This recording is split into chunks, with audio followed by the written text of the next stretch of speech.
三星彻底退出中国，一代外资巨头落寞，中国制造强势争领，这是时代的必然选择。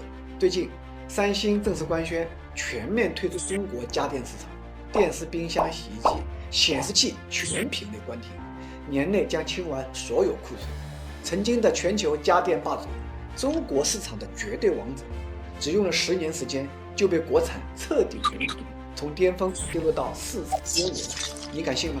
이 틱토커의 말처럼 지난 5월 6일 삼성이 휴대폰을 제외한 모든 가전제품의 중국 본토 시장 판매를 중단했습니다. 그러자 기다렸다는 듯이 중국 틱토커들의 영상이 올라오기 시작하는데요. 三星扛不住了，赢麻了，崛起了，重大利好了，过年了。三星家电退出中国市场很正常，它不退出才不正常。公平竞争市场被打到退赛，是因为那些说劣币驱逐良币的同志没有多买2台彩电冰箱。但凡你们多买2台，三星的市占率还能好看点。吹三星的不用三星，舔特斯拉的从来没开过特斯拉。说白了，不是仰望进口产品的技术，而是恨国产拿了市场份额的大头。我家一个如此坚定的传统2狗子家庭，从上到下都是日货，就没有三星的。 삼성을 찬양하는 사람들은 삼성의 기술력을 찬양하는 것이 아니고 그저 중국 브랜드가 잘 나가는 것을 시기하는 사람들일 뿐이다. 그렇게나 삼성을 찬양하던 사람들이 삼성 제품을 더 많이 사줬더라면 삼성이 중국에서 철수하는 일은 없었을 텐데 자국 내 삼성 옹호론자들에게 비판을 가하는 이 틱토커. 삼성 옹호론자들을 비판하는 것만으론 성에 차지 않았는지 이어서 삼성이라는 기업 자체를 비난하기 시작하는데요. 外企上班拿了钱多，对吧？哎，技术壁垒，对吧？彩电老大去了华为，电商负责人跳到海尔，不是说我们的国产搞不平等贸易挤走了三星，是这货实在太不争气了。你说韩国人卷，韩国人努力，可是他们努力的方向完全不对，守着旧技术和旧行业标准不能自拔。现在是家电智能化时代，智能家电渗透率突破40%，绿色节能产品在以旧换新的政策中占比高达90%。三星的发展路线和这个新时代的产物哪都对不上。 삼성은 그냥 실력이 형편없어서 자멸한 것이라며 무지성으로 비난하는 것도 모자라 한국인들은 낡아빠진 기술과 구식적인 표준만 앞세우는 등 방향성 자체가 틀려먹었다며 한국을 까내리는 이 틱토커. 스마트 가전 시대에 삼성이 발맞춰 따라오지 못하면서 시장에서 도태되었다는 어처구니 없는 논리로 계속해서 한국을 까내리는데요. 하지만 이런 틱토커들에게 통렬한 일침을 가하는 틱토커들도 있습니다. 과연 삼성 같은 국제적 대기업의 철수가 중국에 어떤 득이 될지를 생각해보라는 것이죠.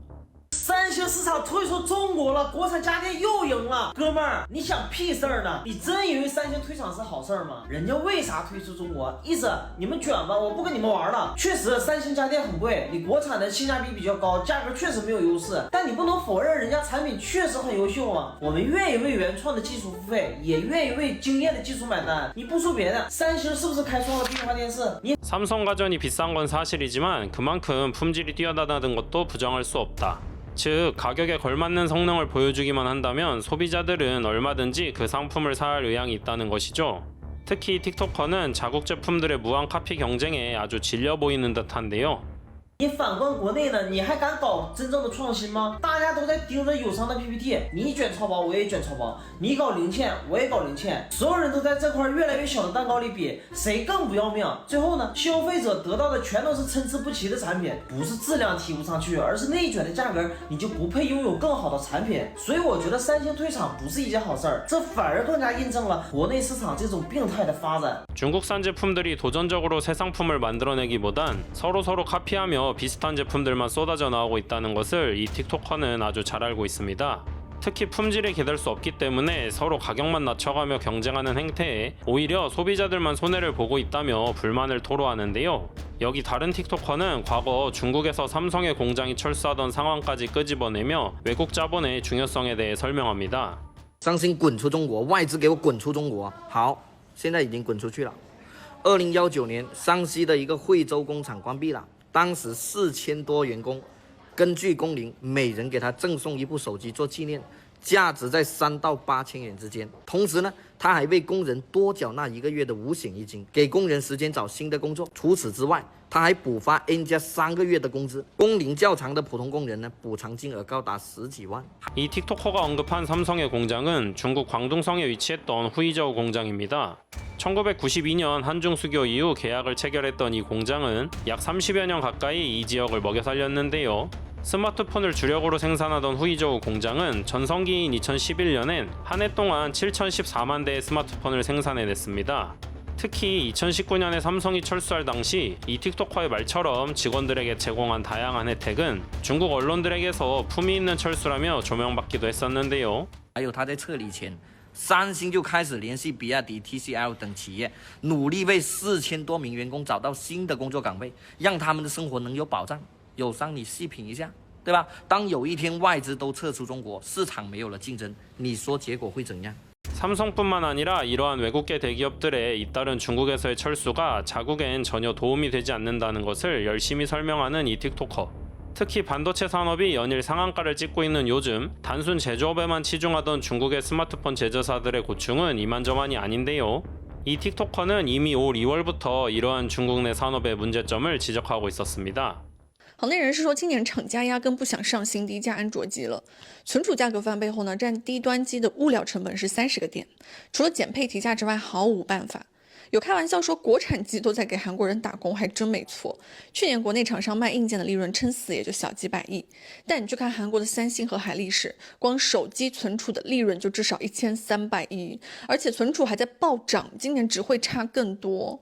我们的手机厂筹码是真的不多，因为三星、海力士大部分产能都给了 HBM 高带宽存储，这部分业务利润和门槛都很高，人家优先保证 HBM 供货。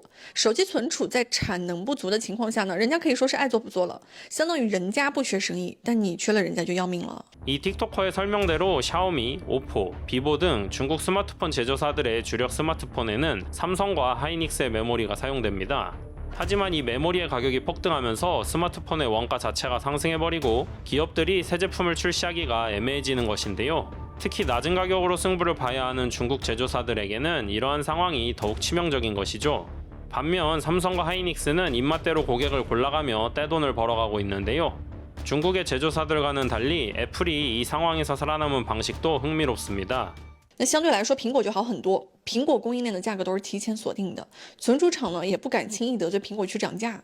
去年4季度，苹果在中国接近40%的增速已经说明有很多安卓用户转 iPhone 了。如果今年安卓机要靠减配涨价或者软件生态赛更多广告来弥补损失，苹果还会深藏功与名。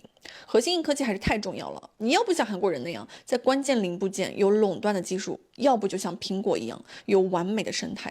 光靠零部件组装塞一堆广告的系统生态是不可能有核心竞争力的，而核心竞争力的体现呢，就是你的毛利率。 이 틱토커의 말처럼 애플은 메모리 공급 업체들과 3년에서 5년 단위의 장기 공급 계약을 통해 단가를 사전에 고정하고 있고 때문에 메모리 가격이 급등해도 버틸 수 있는 것입니다. 또한 최근에는 아예 메모리를 시장 가격보다 높은 가격을 주고 선제 확보에 나서며 경쟁사의 부품 수급까지 압박하고 있는데요. 실제로 이를 통해 중국에서 최근 연일 할인에 나서며 점유율을 높이고 있습니다. 결국 압도적인 기술력과 시스템을 구축하지 않는 한 세계 시장을 선도하는 측면에서 밀릴 수밖에 없는 것이죠. 앞서 삼성을 저격하던 틱토커의 말이 떠오릅니다. 스마트 가전 시대에 따라오지 못하면 도태당한다. 물론 맞는 말입니다. 특히나 AI가 전 세계적인 화두로 떠오른 지금 남들보다 뒤처지는 기술력으론 언제든지 시장에서 내팽개쳐질 테니까요. 하지만 그것보다도 중요한 것은 오만해지지 않는 마음가짐일 것입니다. 세계 1위를 달리더라도 언제든지 추월당할 수 있는 것이 냉혹한 국제 경쟁의 현실인 바 일본의 가전, 독일의 자동차, 핀란드의 휴대폰 산업 등 우리는 이미 그 예시를 수없이 많이 보아왔습니다. 그래서일까요? 독보적인 1위에 오르지도 못했음에도 벌써부터 오만해진 모습을 보이는 저들의 행태가 참으로 우려스럽습니다. 여러분의 구독과 좋아요는 영상 제작에 큰 힘이 됩니다. 앞으로도 다양한 소식을 전달해드리는데 최선을 다하겠습니다. 시청해주셔서 감사합니다.